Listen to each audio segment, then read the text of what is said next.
Mabilis na lumapit si Gabriel sa kinaroroonan namin. Hinigit niya sa kwelyo ang lalaking humahawak sa akin.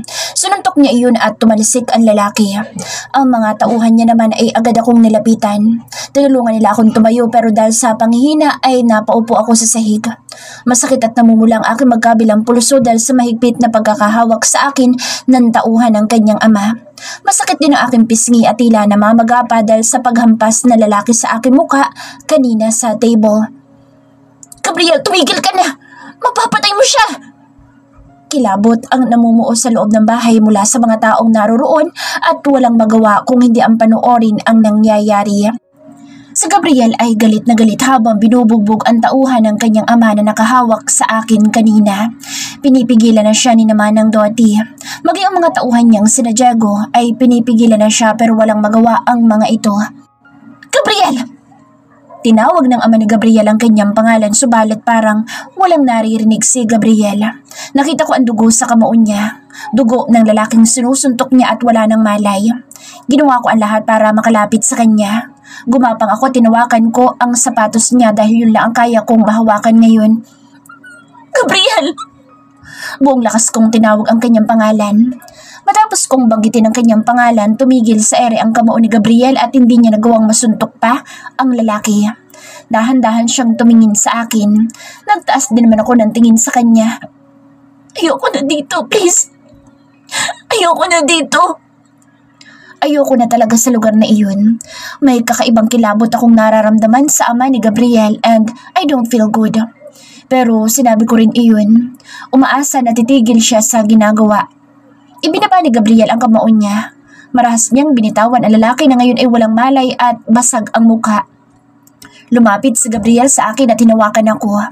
May galit pa rin sa mga mata niya but there's also softness. Yes, we're leaving. Binuhat ako ni Gabriela. Ibinaon ko ang mukha ko sa kanyang dibdib.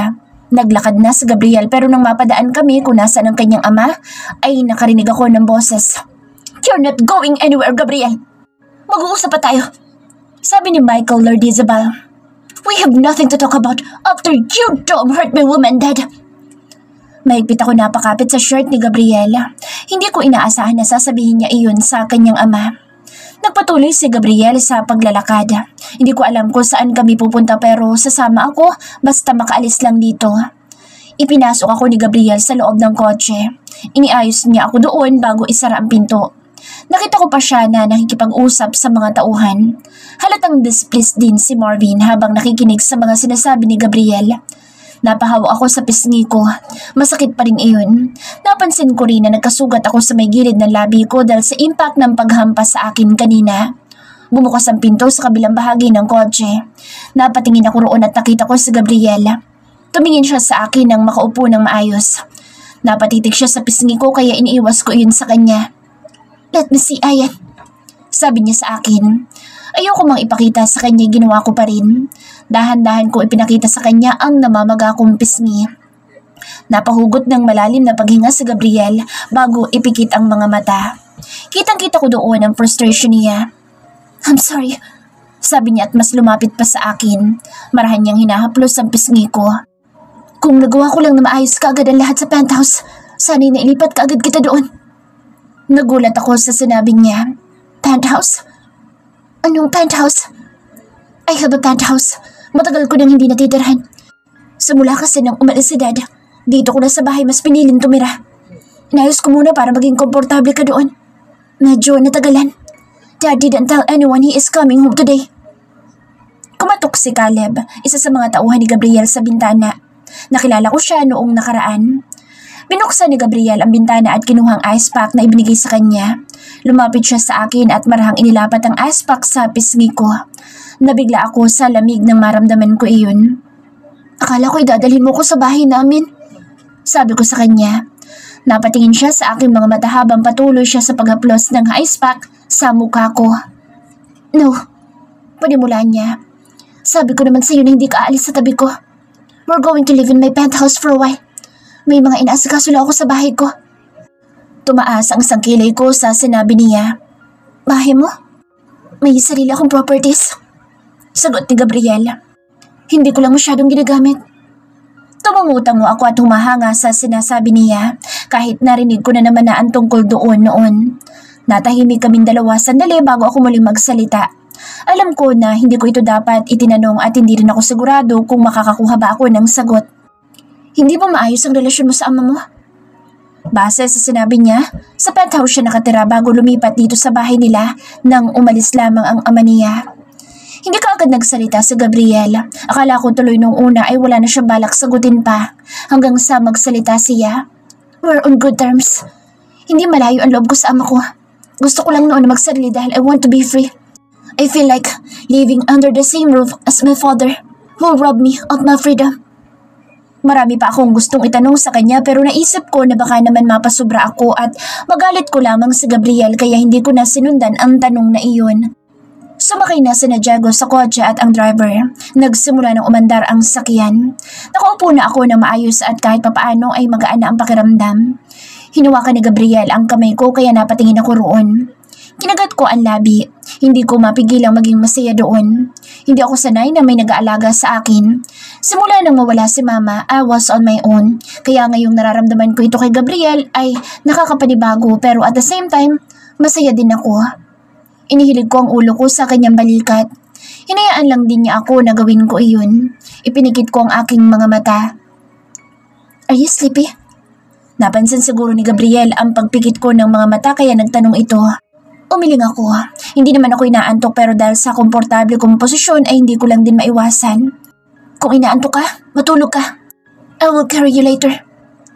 Kung hindi lang masakit ang gilid ng labi ko at ang pisngi ko, ang lawak siguro ng ngiti ko ngayon. Sandali kami ulit natahimik ni Gabriel. May gusto akong sabihin sa kanya pero nagdadalawang isip. Should I just keep it to myself? Despite my internal debate, ginawa ko pa rin ang gusto ko. Gabriel, pagtawag ko sa kanya. I want to stay by your side. Gusto ko manatili sa tabi niya. Halos makalimutan ko na nga ang mga naunang plano. Kung pagbibigyan ako, gusto kong manatili dito at hindi na umalis. Dahil kapag kasama ko sa Gabriel, ipinaparamdam niya sa akin na hindi masamang manatili bilang ayan at yakapin kung ano mga pinagdaanan ko sa buhay, masaya man o mahirap. Itinaas ni Gabriel ang kamay ko at dinala iyon sa kanyang labi. Parang may humaplos sa puso ko nang gawin niya iyon. Me too. Sabi niya, I want you to stay with me, Ayan. And I will do the same to you. Gabriel's POV. Pinagmamasdan ko ang mukha ni Ayan habang natutulog ito sa tabi ko. Paulit-ulit ko ring hinahaplos ang kanyang buhok at nakatitig sa maamo niyang mukha. Nang bahagyang gumalaw si Ayan, nakita ko ang pamamaga ng kanyang pisngi na nilagyan na namin ng bandage kanina. It's a little swollen due to the impact of what my father's guard did to her. I clenched my jaw. Hindi mapigilang makaramdam ng matinding galit. Sinabihan lang ako ng mga tauhan ko tungkol sa biglaang pagdating ni Dada. Wala siyang pasabi kaya nang marinig ko ang balita, agad akong pumunta sa bahay at naabutan ko nga ang kalagayan ni Ayan kanina.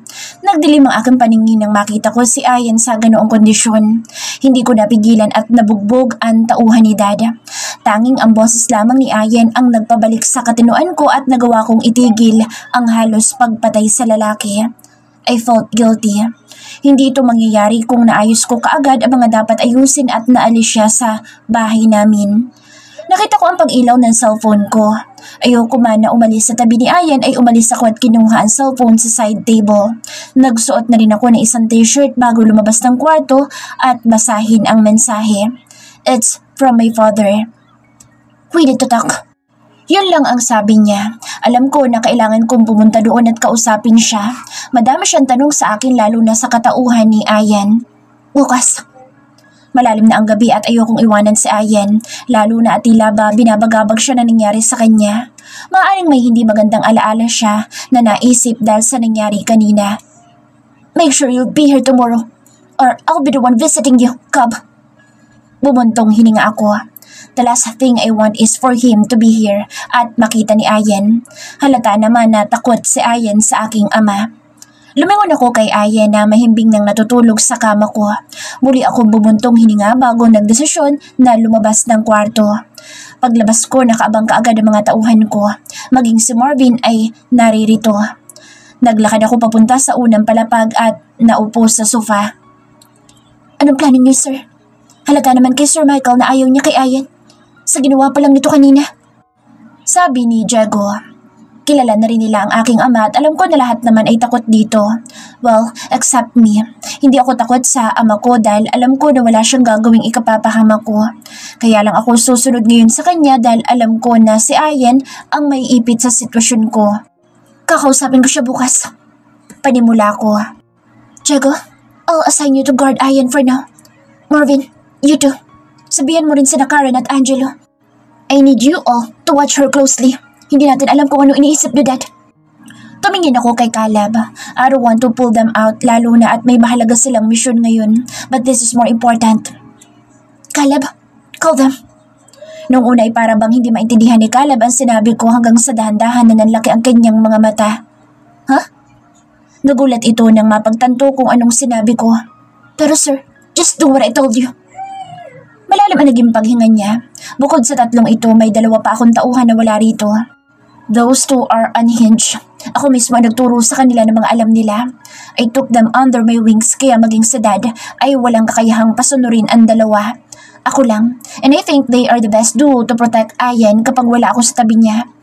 Ang ubin ni Diego dahil bukod sa bodyguard ko siya, alam niya rin ang pasikot-sikot sa negosyo. Hindi ko siya pwedeng iwanan ng matagal kay Ayan. Marvin is good but he's still young. Marami pa siyang kakaining bigas. Hindi ba delikado kung pababalikin mo sila ngayon? The SWAT in LA requested those two for an important mission.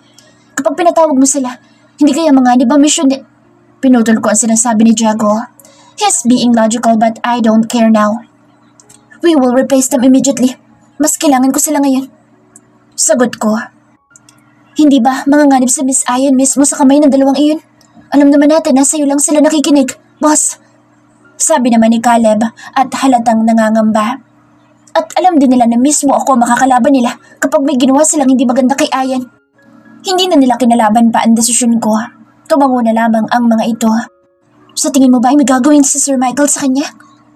Nagkibit balikat ako. Most of the time, hinahayaan naman ako ni Dad. Pero kapag nalaman niya siguro kung para saan si Ayan, kaya ito nasa tabi ko, baka magalit iyon. Lalo na sa ginawa ko kay Ninya. Maaring makarating ito sa kanya dahil magsusumbong si Ninya sa kanya. The chances are high. I don't want to risk it. Who knows? Hindi naman natin alam minsan kung ano tumatakbo sa isip niya. Iyon na lamang ang aking isinagot sa kanya. Tumayo ako.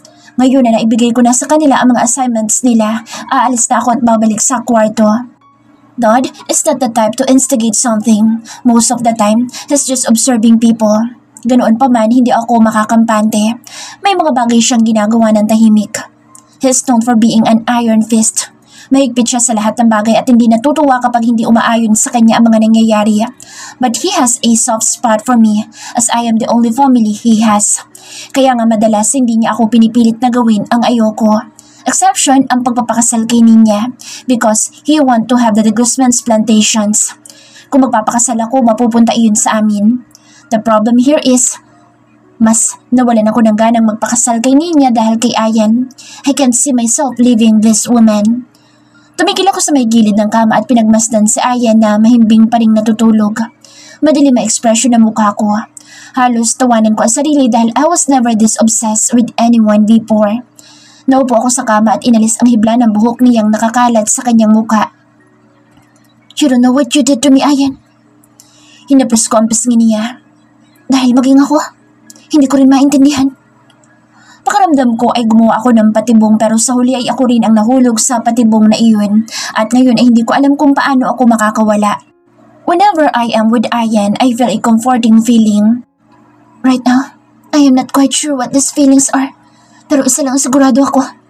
You're trapped with me. Kinaumagahan ay nag-aayos na ako para sa pagpunta ko sa bahay ni Dada.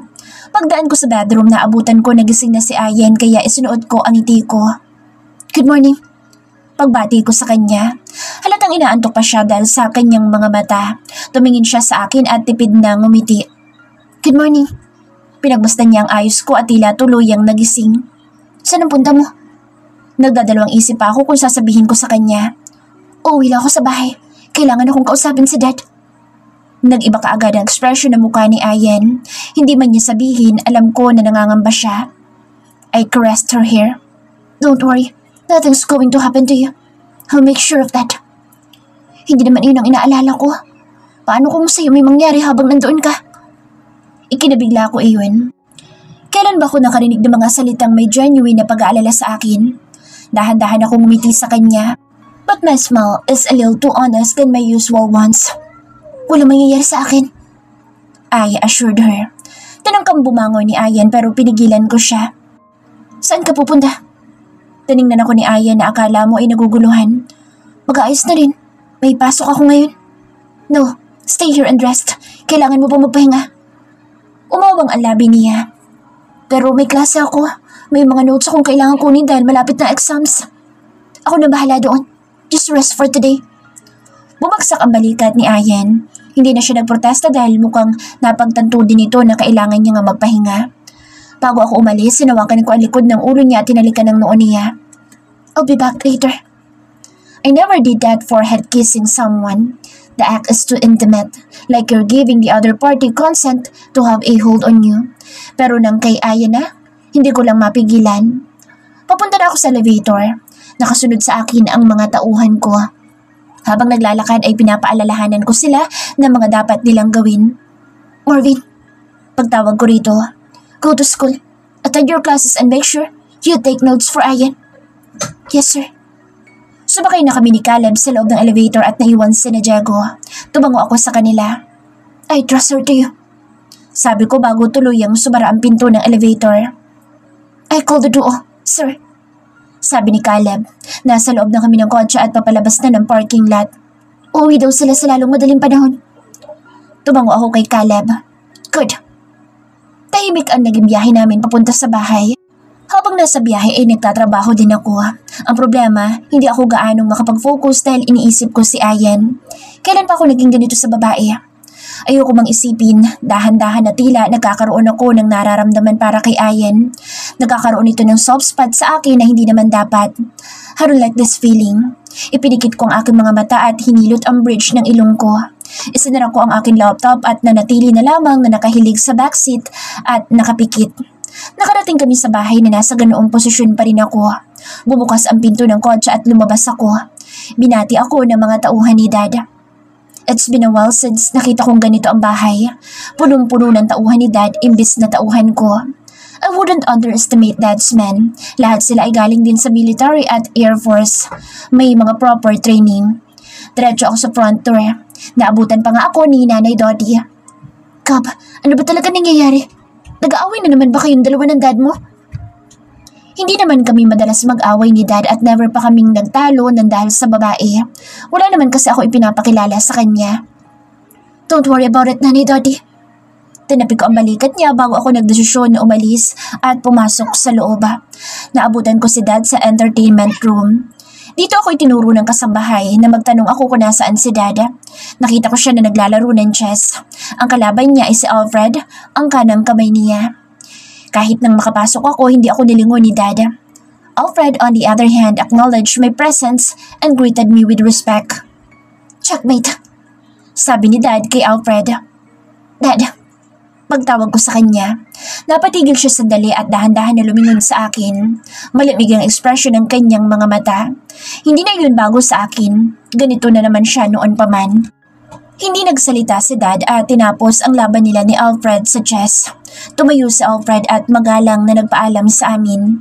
Naglakad ako sa pwesto ni Alfred kanina at ako ang naupo roon. Inayos namin ang chess pieces ni Dad. Ngayon naman ay kaming dalawa ang maglalaro. Who's that woman?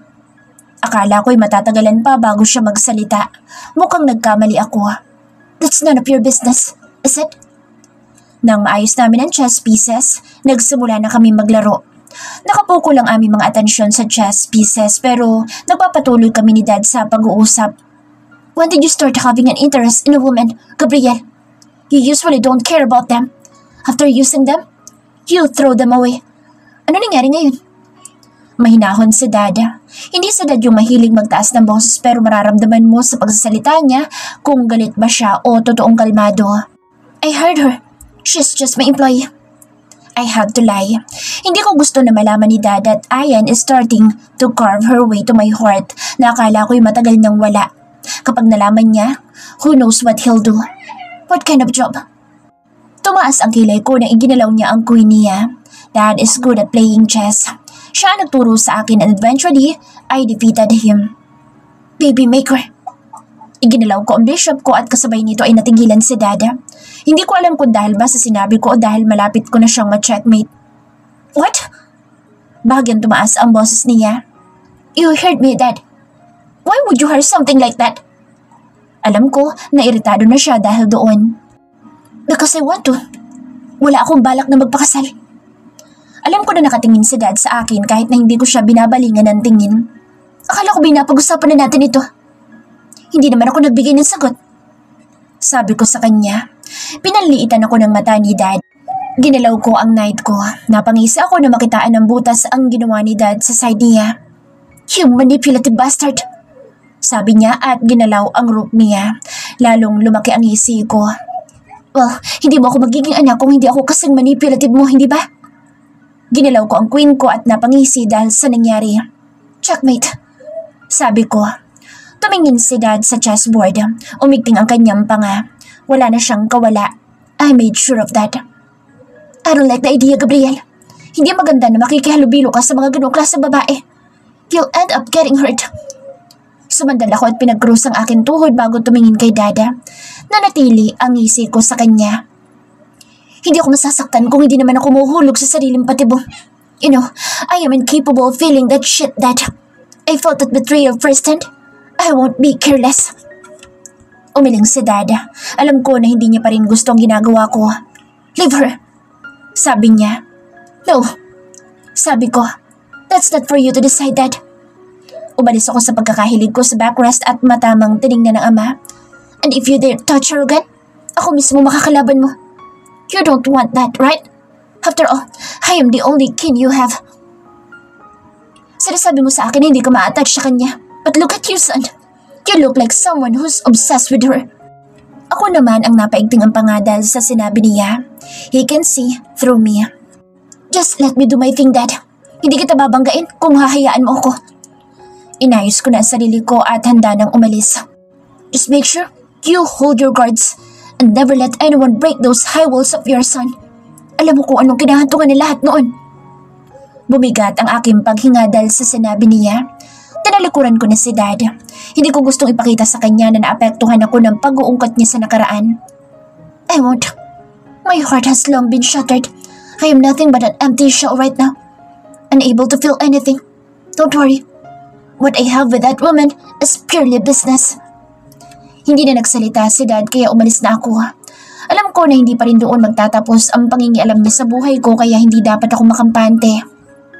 Kalmado siya sa ngayon pero alam ko rin na hindi siya titigil dito. Nang maisara kong pinto ng entertainment room, sinuntok ko ang pader sa sobrang galit. Bakit kailangan niya ipaalala sa akin iyon? I may be obsessed with Ian right now but I am still not letting my walls get shattered. I stand with my decision never to trust women again. Because the first woman who should never have betrayed me turned her back on me and left. Ian's POV. Mas komportable ang bawat kilos ko sa penthouse na Gabriel. Yun nga lamang, naninibago na naman ako sa kanya. Sinabi ko na ba na naging clingy si Gabriel sa akin noon? Mas lalo na ata ngayon.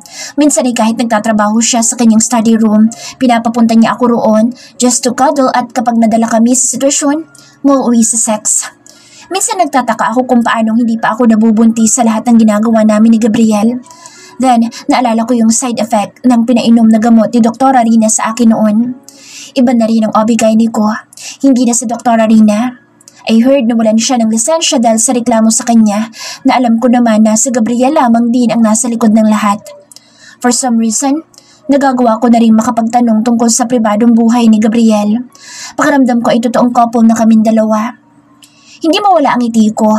Maaga akong bumangon ngayon para ako ang magluto ng umagahan ni Gabriel.